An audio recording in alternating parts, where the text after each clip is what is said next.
Bonjour tout le monde, bienvenue sur la chaîne JS Tech. Aujourd'hui, c'est avec plaisir que je présente un nouveau produit, le Acmer P3IR et diode. Et oui, vous m'avez bien entendu, c'est un graveur laser fermé, le premier au monde à avoir une tête laser qui incorpore le 2 watts infrarouge et le 10 watts standard diode 450 nanomètres. C'est une première pour ma part, j'en ai pas vu d'autres. Alors, vraiment intéressant.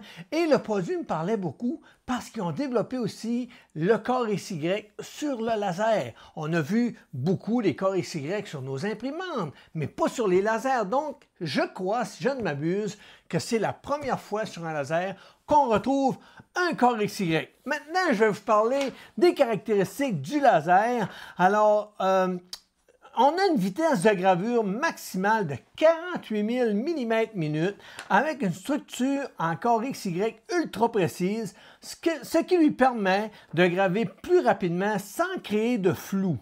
Équipé d'une caméra de haute précision de 5 mégapixels, ce qui permet de placer avec précision nos gravures sur les pièces. Une zone de gravure de 400 par 400 avec un focus laser de 0,02 par 0,02 pour le IR 2 watts et de 0,06 par 0,08 mm pour la diode de 10 watts. Bien entendu, le kit arrive avec un RA6 et un plateau en nid d'abeille, possibilité d'ajouter des options telles que le rotary, le convoyeur, vous donne aussi une surface de gravure de 400 par 4000 mm. C'est vraiment beaucoup. Bien sûr que le graveur est équipé de toutes les protections de base possibles et possibilité de changer la tête laser pour une diode de 24 watts ou de 48 et 24 watts intégrés, le tout compatible avec l'application Acmer, Langburn et laser GRBL. Alors, c'est un produit, comme je vous dis, qui me parlait beaucoup. Je suis vraiment curieux de le tester. J'aime l'effet du Core XY et de la tête qui inclut le 10 watts et 2 watts. Là, vous allez me dire, ouais, mais 10 watts, 2 watts, c'est peut-être pas très puissant. Écoutez, la Xtool F1 arrive en 2 watts et 10 watts. Le laser Pecker LP4 est en laser 10 watts et 2 watts. Donc, c'est quand même intéressant pour la gravure. C'est sûr que si vous préférez faire de la coupe, alors je vous dirais de prendre le 24 watts ou même le 48 watts, ce qui est vraiment intéressant pour faire de la coupe. Mais pour la gravure, je vous conseille vraiment le 10 watts et le 2 watts pour la précision du focal laser. Ça, c'est vraiment un gros plus pour ma part. Maintenant, ce que je vais faire, je vais changer, non, je ne changerai pas mes plans de caméra, je vais tout simplement ouvrir la boîte, on va la déballer, puis on va regarder qu'est-ce qu'on a à l'intérieur. Avant de la déballer, je dois vous dire que j'ai reçu aussi, avec la graveur, une boîte remplie de matériel pour faire de la gravure. Je suis vraiment content parce que ça coûte cher les matériaux. C'est juste horrible. Alors, quand les compagnies m'envoient des boîtes avec des matériaux dedans, je suis vraiment content. Alors, on va maintenant passer au déballage de la boîte. La boîte est vraiment belle. Et voilà, on ouvre ça. Comme ça. On n'a plus besoin du couteau. Yop. Très bien emballé. Ah, petit pamphlet, petit livre d'instruction. Notre petite grille d'ajustement pour la caméra. Ça semble être un genre de carton ou plastique, je ne sais pas trop, c'est bien fait. Ici, on a la petite boîte d'outils avec une genre de carte micro SD. Oups. On enlève ça. C'est bien. Et monsieur qui avait pogné. Ah oui! Elle ne veut pas venir. Bon, le voilà. Et voilà, on va mettre ça là. Elle est toute d'un bloc. C'est juste génial. Aucun montage. On va essayer de la sortir sans se mettre dans les frais. Et monsieur, je pense que je vais me mettre des frais. Un peu. Et alors, on va mettre des frais, c'est clair. Hop, on va l'avoir. Comme ça. Ah, bataille. Et voilà. Oh, oh, oh. Cascade. Et monsieur. Pas facile. Ne faites pas YouTuber, c'est pas facile. OK. Alors, on va enlever le plastique de protection. Très bien emballé. Hop.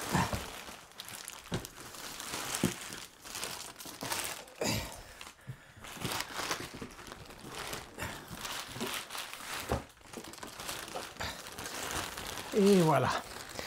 J'espère que je ne fais pas trop de bruit. Ah, elle est vraiment bien emballée. Donc, on a plein de protection encore ici. Et voilà. Est-ce que je peux lever le couvercle? Non, il y a un diachylon ici. Un diachylon, ça fait longtemps que je n'ai pas dit ce mot-là. Un tape, un durex, un collant. C'est pas drôle. Et voilà. Tiens, ça c'est enlevé. Normalement, et voilà, je suis capable d'ouvrir le panneau. À l'intérieur, on a un tuyau d'air.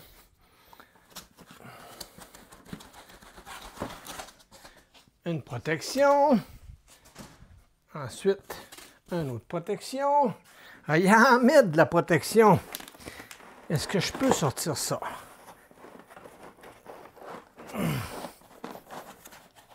Et voilà. Ah. Comme on peut voir, c'est vraiment bien emballé. On a un beau lit d'abeilles.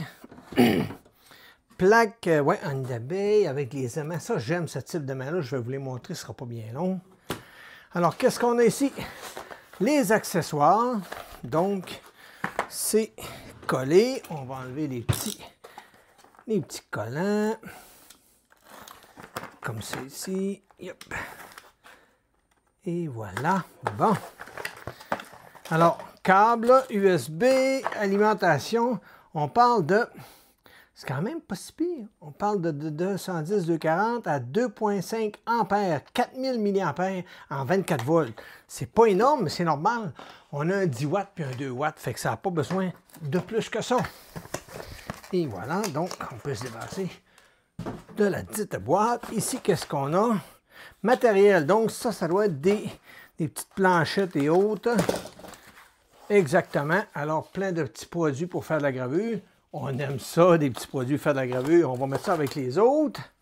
Ah, ici, on a la pompe, qui est une très belle pompe, qui est branchée sur le laser, donc contrôlée par le laser. Intéressant. Ensuite, on a la tête laser, qui est ici. Et voilà.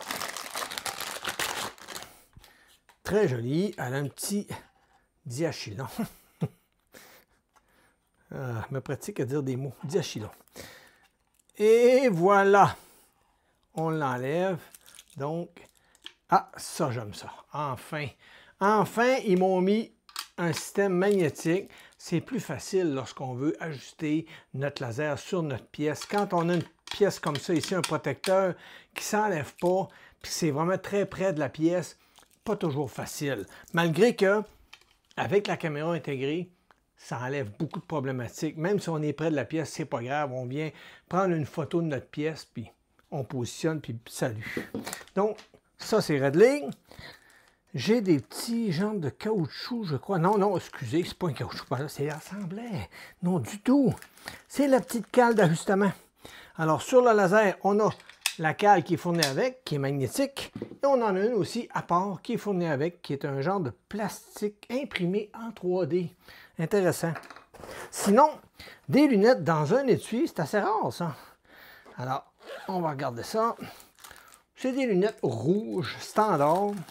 Et voilà. Je vous dirais que des lunettes, lorsqu'on a une protection comme ça, ça fait bien le travail. C'est vraiment pratique quand on a des animaux, des enfants et autres. On est sûr qu'avec ça, il n'y a pas trop de danger. Ça élimine beaucoup. Sinon, ici, petit tuyau clips. Et voilà. Donc, je ne crois pas avoir rien oublié. Tout est beau. On met ça là. Et voilà. Maintenant, si je vous le tourne, il y a encore des petits plastiques à enlever. Alors, on a le panneau en avant ici qui s'ouvre. La petite caméra est juste ici. Caméra qui semble recouverte, je crois, d'un caoutchouc parce que On ne voit rien, donc je vais vérifier. Sinon, on a ici le plateau qui s'ouvre.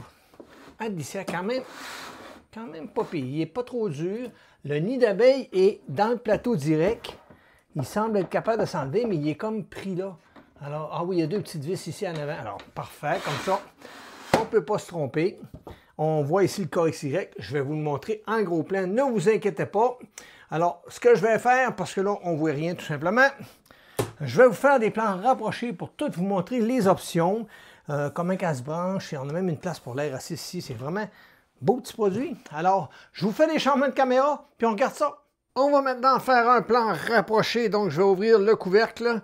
Et voilà. Donc, on a ici la partie avant qui comprend notre clé de sécurité, le bouton pour la démarrer, le bouton d'arrêt d'urgence. Et si je m'en vais ici, on a l'alimentation, port USB, la pompe et l'alimentation pour la pompe qui est ici tout simplement.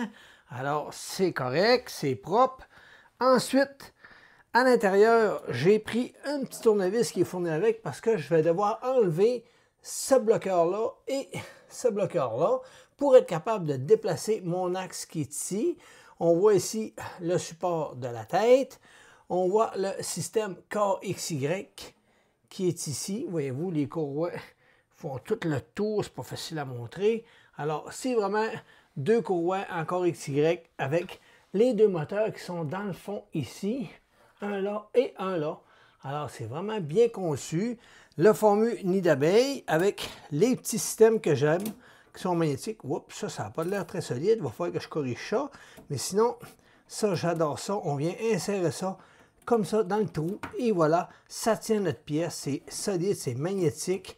Il y a juste ça là, que ça manque d'amour un peu. On va y en donner.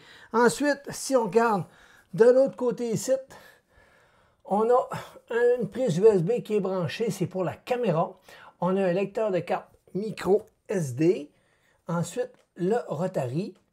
Et on a ici un petit interrupteur pour l'air assist, mais il faut bien comprendre que c'est pour le mettre à on ou à off. Ça fait juste envoyer un petit jet d'air. Et c'est pour ça qu'il appelle le low flow. C'est un petit jet d'air qui empêche le laser de se salir avec la fumée. Donc, ils ont vraiment pensé à tout. Maintenant, je vais vous montrer en arrière du laser. Alors, je voulais vous montrer en arrière parce qu'on a la prise d'air qui est ici pour sortir nos fumées. C'est pour ça qu'on a un tuyau pour sortir nos fumées à l'extérieur. Et on a ici un bouton pour la lumière et la ventilation. Donc, ils ont vraiment pensé à tout. Ils les ont mis là. C'est propre, ça fait le travail. Et un petit point que j'aime, les charnières sont en acier. C'est solide, ça ne bouge pas. On en a deux, donc ça fait le travail. C'est propre. La petite caméra qui est là. Puis la caméra, ce qui est le fun, on a juste, si vous remarquez bien, un fil USB. Donc, avec Lineburn, on va pouvoir faire fonctionner notre caméra avec seulement ce câble USB-là. Ça, c'est intéressant. Je n'ai pas vu ça beaucoup. Alors, c'est ça. Il y a plein de petites innovations sur le produit qui la rend vraiment très intéressante. Alors, le seul assemblage qu'on a besoin de faire, c'est simple, c'est la tête laser. Donc, on doit tout simplement venir l'installer ici. Mais avant, je vais vous montrer, on a un petit bouton ici dans le côté qui nous permet de choisir le laser 2 watts ou le laser 10 watts. Par contre, ce n'est pas écrit ici, donc je ne sais pas si le 2 watts ou le 10 watts est en bas ou en haut. Et on a la petite partie que je vous parlais ici qui s'enlève, qui est vraiment géniale. Donc, on vient l'insérer ici. On visse nos petites vis comme ça ici. On a l'alimentation qui est ici, puis c'est un câble souple. Alors, d'après moi, ça va être plus durable dans le temps. Et voilà, comme ça, il est bien inséré. Et on a un petit tuyau qui est fourni avec le kit. Donc, on vient l'insérer tout simplement ici. Et on vient l'insérer, je pense que je vais le mettre comme ça ici.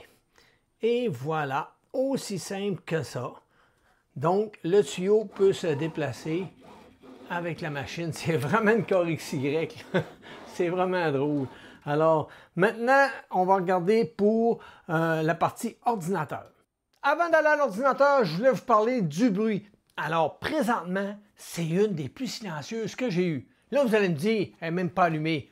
Oui, je le sais, on va l'allumer. Et voilà. Alors, le couvercle fermé, le ventilateur en arrière qui ne tourne pas, la pompe est arrêtée. On parle d'à peu près 52 dB. Maintenant, si j'ouvre le couvercle, 60 dB. Alors, c'est dommage que le ventilateur sur le laser tourne continuellement. J'aurais aimé qu'il, après un certain temps, s'arrête. Alors, il devrait normalement détecter la chaleur de la tête laser puis dire, OK, à cette chaleur-là, on n'a pas besoin de tourner. J'ai des lasers qui le font. Alors, petite lacune, on va dire. C'est pas très grave, mais ça aurait été le fun qu'il le fasse. Sinon, ben, quand on allume le ventilateur arrière, sans le tuyau, bien entendu, 60 dB, comme je suis là. Donc, c'est à peu près ça le bruit que ça fait. C'est quand même pas choquant. La pompe, bien entendu, ne tourne pas. Il y a un petit bouton en avant, comme je vous disais, que lorsqu'on l'allume, la pompe tourne tranquillement, puis ça permet de donner un petit flux d'air sur notre laser à la sortie de notre rayon, et ça empêche les fumées de venir salir notre lentille, ce qui est une très bonne chose. Alors maintenant, on va regarder à l'ordinateur pour la brancher, voir comment configurer Lineburn, puis on va regarder si ça grave bien. On va maintenant prendre 2 petites minutes pour regarder qu'est-ce qu'on a à l'intérieur de notre clé USB. Alors, on a le dossier Engraving Paramètres. Donc, vous avez les paramètres pour la P3, 2 dans 1 pour le 10 watts et la P3, 2 watts pour le IR. Si on regarde qu'est-ce que ça donne, alors vous avez un fichier Excel qui vous donne les paramètres pour la coupe et les paramètres pour la gravure. Ce qui est intéressant, il vous montre même comment configurer votre Lineburn. Donc, très dur de se tromper. Alors, les paramètres qu'on retrouve ici, c'est des paramètres qu'on va placer tout simplement là. Alors, ils ont vraiment pensé à tout. Vous avez l'onglet gravure et coupe. Et si on va pour le dossier 2 watts, alors vous avez ici tous vos paramètres. Même chose, ils vous montrent comment le placer. Bien entendu, vous avez juste un onglet gravure parce que le 2 watts, ça ne coupe pas. Ensuite, si on recule, on a matériel librairie. Donc, ce sont toutes des images qui nous donnent pour faire des tests de gravure. Alors, je vais sûrement les utiliser. On a ici l'opération tutoriel. Donc, c'est comment qu'on monte notre laser. Alors, vous pouvez lire, c'est le manuel tout simplement en PDF. Ici, l'opération vidéo, je vous recommande de le regarder. Très beau vidéo, bien faite. Ensuite, software, là c'est intéressant.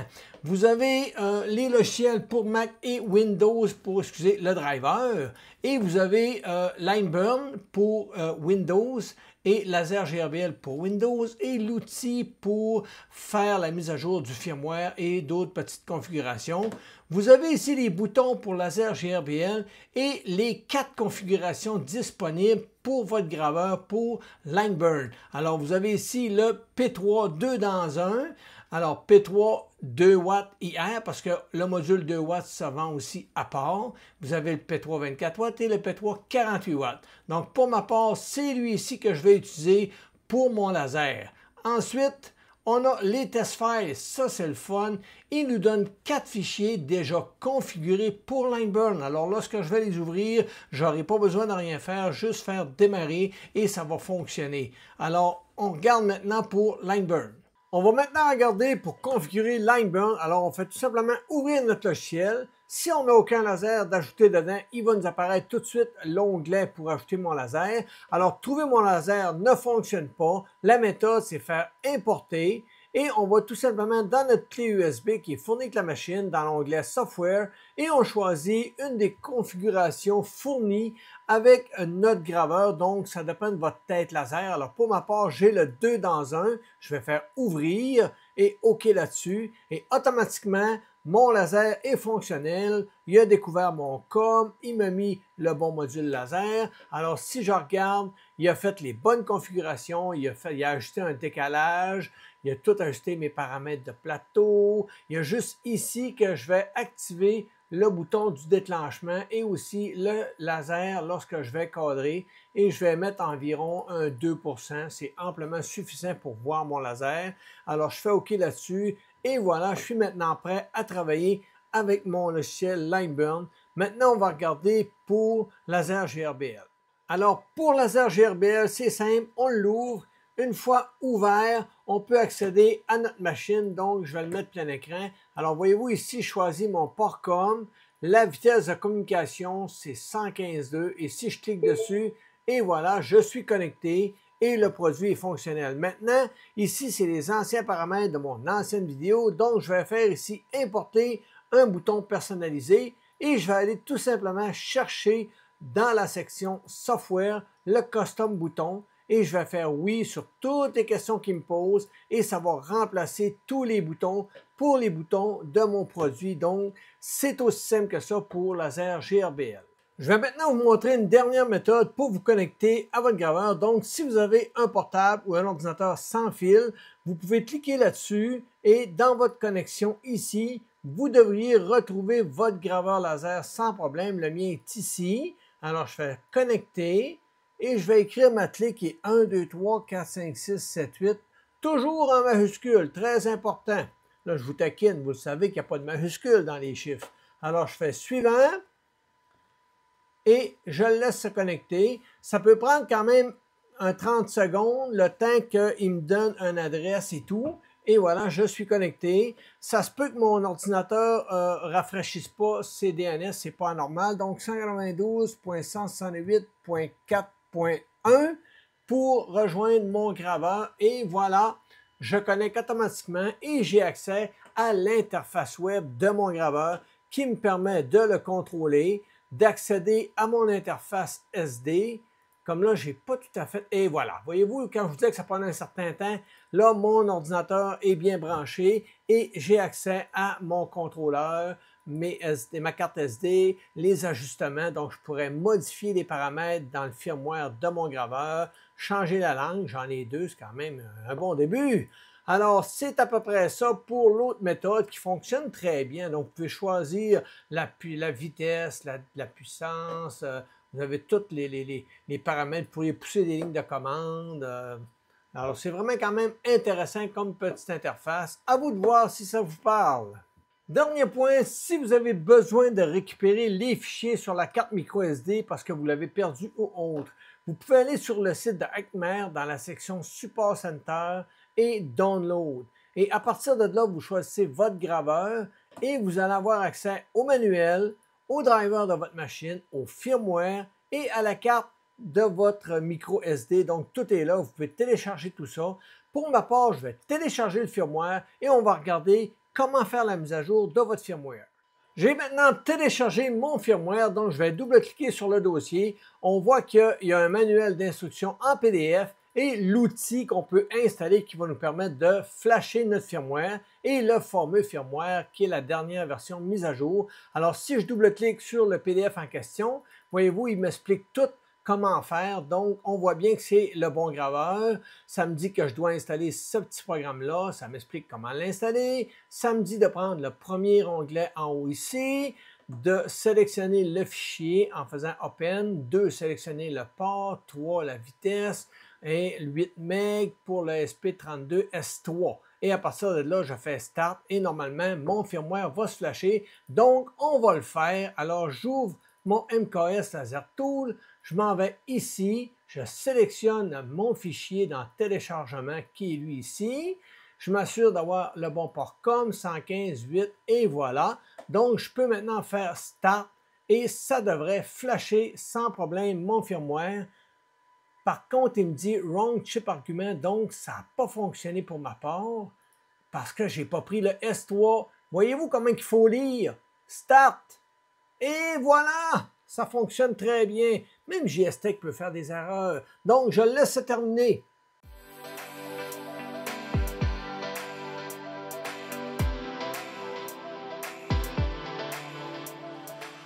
Et voilà, j'ai maintenant terminé. Prenez garde à la fin lorsqu'il écrit cette phrase-là. Il ne faut pas arrêter rien. Il faut attendre vraiment qu'il ait terminé de finaliser son firmware. Donc, maintenant qu'il est flashé, j'ai terminé. On va pouvoir passer à la suite de la vidéo. Et petite parenthèse, pour ceux qui se demandent, tu demeures où, toi, JSTech? Je vais vous le montrer. Voyez-vous en haut ici, la petite bosse qu'on voit là? Ben ça, c'est chez nous. Avant de commencer mes gravures, il ne faut pas oublier qu'avec le laser, on a une caméra, donc c'est la P3 caméra, une caméra qui fonctionne avec le même câble USB, donc pas besoin d'avoir deux câbles, juste un et ça fonctionne. Ça, c'est vraiment génial, très belle fonctionnalité, je trouve. Sinon, on va devoir calibrer notre caméra. Pour ça, vous avez dans la clé USB opération vidéo, vous avez une petite vidéo, vous avez même des informations dans le livre et la petite vidéo, bien entendu, va vous montrer exactement quoi faire. Donc, ça vous explique qu'il faut prendre une photo, venir placer votre petite grille de test et automatiquement, ça va calibrer votre caméra. Donc, trop facile. Alors, je lance les tests, je vais le faire hors vidéo, bien sûr, et à partir de là, ben, je vais pouvoir utiliser mon graveur avec la caméra avec précision.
On est maintenant rendu à la conclusion de la vidéo. J'ai utilisé le Acmer P3 IR et diode. Le graveur fonctionne très bien. J'ai pas eu aucun problème de communication, de gravure ou autre. Les paramètres fournis par la compagnie fonctionnent bien. Bien entendu, c'est les paramètres de base. Vous allez devoir les peaufiner un petit peu pour aller chercher la qualité de vos gravures. Sinon, la caméra, très belle qualité de caméra, on voit bien notre pièce. L'éclairage, par contre, c'est dommage. Ils ont mis une bande LED dans le fond, mais il n'y en a pas au bord. Alors, ça fait que quand on a une pièce qui est plus au bord, la caméra est plus sombre un petit peu. Ça aurait peut-être été bien d'avoir une bande LED aussi au bord. Rien qui n'est pas modifiable. Sinon, les gravures se sont bien passées. Le laser s'est vraiment bien comporté. L'ajustement avec la petite cale dans le côté, ça fonctionne très bien. Il y a toujours possibilité de prendre aussi la petite cale qui est à part. Donc ça aussi, ça va bien. Le fait de pouvoir enlever cette partie-là, j'adore ça parce que, veut pas, lorsqu'on place ça, ben, on n'a pas une grosse visibilité. Malgré qu'avec la caméra, plus ou moins grave. Sinon, ben, on a aussi le bouton dans le côté ici qui nous permet de sélectionner le laser 10 watts ou le laser 2 watts. On a une petite LED rouge qui allume, une petite LED bleue. Donc, la bleue, c'est le 10 watts, la rouge, c'est le 2 watts. Ça aurait peut-être pu être bien qu'ils écrivent les wattages ici, là, mais c'est ça. Ils n'ont rien d'écrit, donc il faut se fier à la couleur. Donc, ça aurait peut-être pas été un luxe de marquer IR, puis, je sais pas, là, laser 10 watts, marqué 10 watts, 2 watts. Ça n'aurait pas été un gros luxe, mais dans l'ensemble, c'est pas bien grave. Maintenant, le concept du corps XY, ça va vraiment bien. Le laser est doux, les déplacements sont doux. Le laser peut aller plus vite, puis on le voit dans nos gravures. Alors, à 15 000 là, de déplacement, c'était doux, ça allait bien. Ce qui est important dans un graveur laser, c'est que la carte mère contrôle bien le laser. Ça, pour moi, c'est une priorité.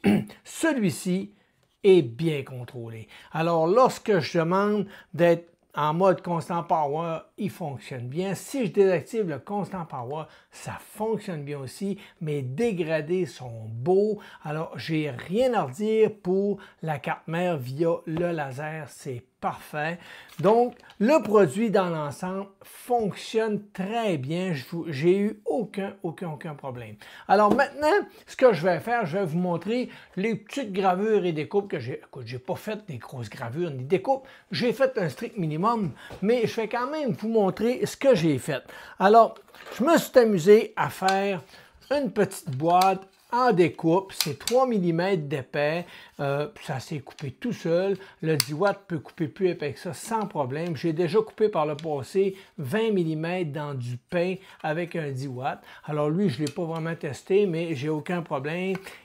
On sent la puissance du 10 watts, alors il fonctionne bien. Je vous montre la petite boîte en question, et voilà. Alors, comme on peut voir, c'est quand même propre. Si on ouvre, tout est parfait, la découpe est belle, donc rien à redire pour la petite boîte, ça fait très bien le travail, donc vous pouvez découper sans aucun problème.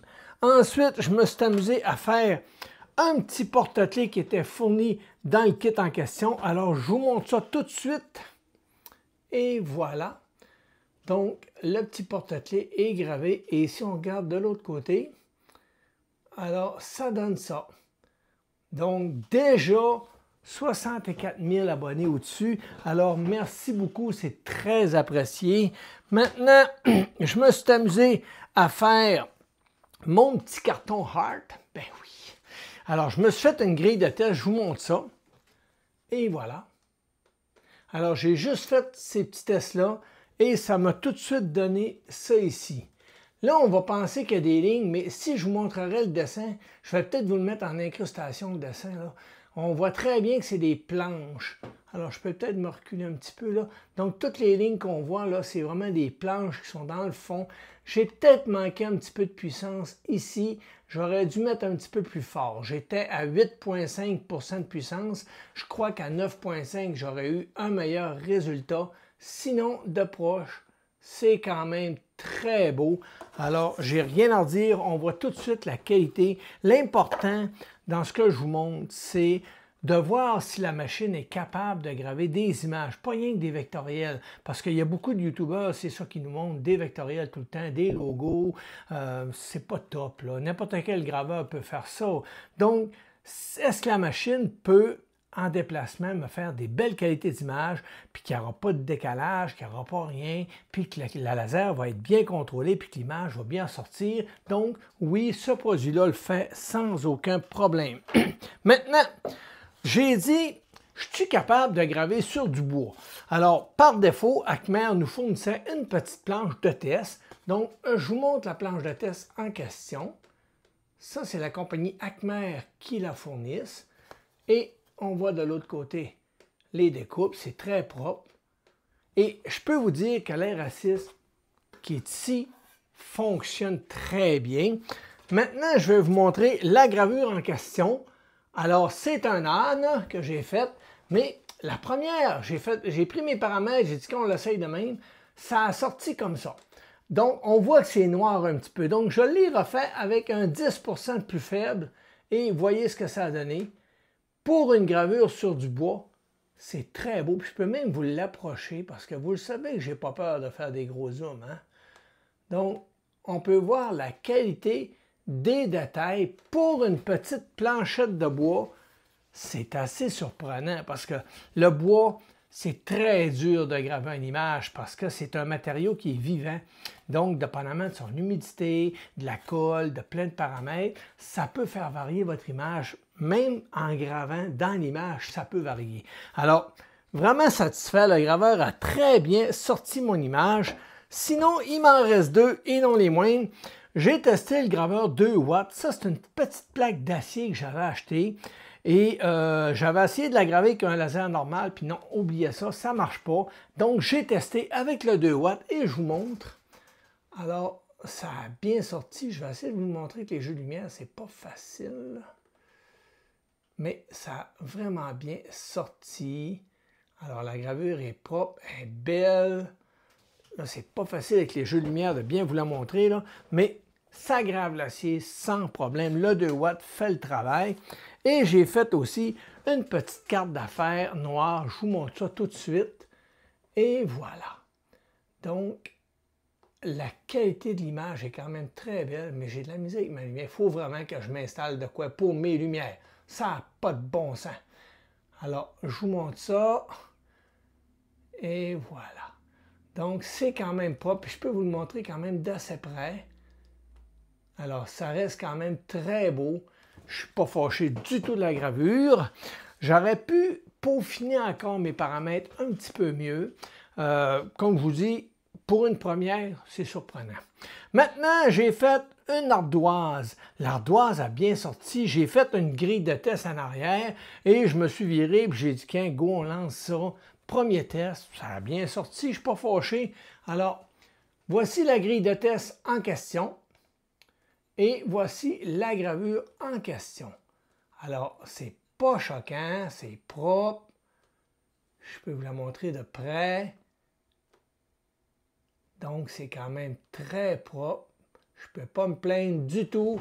Pour une ardoise en mode photo, ça sort bien. Je ne suis pas fâché. Donc, parce que graver du vectoriel sur une ardoise, c'est trop facile. Il n'y a aucun challenge là-dedans. Mais quand on parle d'une photo, ça devient plus compliqué. On peut même faire 2 couleurs sur une ardoise. J'ai vu ça. Un de mes amis, Michael, a créé une ardoise en 2 couleurs. C'est vraiment intéressant. Sinon, c'est pas mal ça qui m'a fait la vidéo. Pour le produit, je l'approuve à 100%. C'est un produit qui est très pratique. Le bac de récupération, ça fonctionne très bien. Le nid en nid d'abeille, c'est parfait aussi. Il y a 2 vis qui le tiennent. Lorsqu'on enlève les 2 vis pour nettoyer en dessous, on a un aimant en plein milieu qui empêche le lit de bouger. Alors, c'est bien pensé. Et ils ont même mis une double plaque dans le fond pour éviter que si le laser va piquer dans le fond, ça ne marquera pas le couvercle. Donc, ils ont vraiment fait un travail très bien là-dessus. Pour le reste, la ventilation, ça s'est très bien passé. La ventilation fait le travail. Les boutons en arrière pour la lumière et la ventilation, ça fonctionne bien aussi. Ce qui est intéressant, quand on ouvre le capot et qu'on démarre une gravure, la gravure démarre. Si je ferme mon capot et que je veux la réouvrir, là, elle arrête. Puis là, si je la referme, elle repart tout de suite. Je n'ai même pas besoin de toucher aucun bouton. Donc, ils nous permettent de démarrer notre gravure, le capot ouvert. C'est ce qui m'a permis de faire les timelapses. Mais sinon, quand on le réouvre, ça l'arrête automatiquement. Puis il n'y a plus moyen de la redémarrer à part en fermant le couvercle. Donc, la sécurité, pour ma part, est là. A fait le travail. Donc, c'est pas mal ça qui m'a fait la vidéo. J'espère que vous avez aimé ça. J'espère que vous aimez le produit. Je vais vous mettre des liens dans la description. Ce ne sont pas des liens affiliés. Ne vous en inquiétez point. Vous pouvez les utiliser. Vous ne vous ferez pas mordre, promis. Alors, merci tout le monde de vous abonner à la chaîne. C'est très apprécié. N'oubliez pas, abonnez-vous. Ça permet de pouvoir aller plus loin. Puis le but, c'est peut-être d'aller chercher les 100 000 abonnés, j'espère. Sinon, un petit pouce en l'air, ça permet à la vidéo d'être recensée. La petite cloche, ça vous envoie une notification. Et laissez-moi des commentaires. Je réponds à tout le monde. Merci tout le monde. À la prochaine. Bye bye.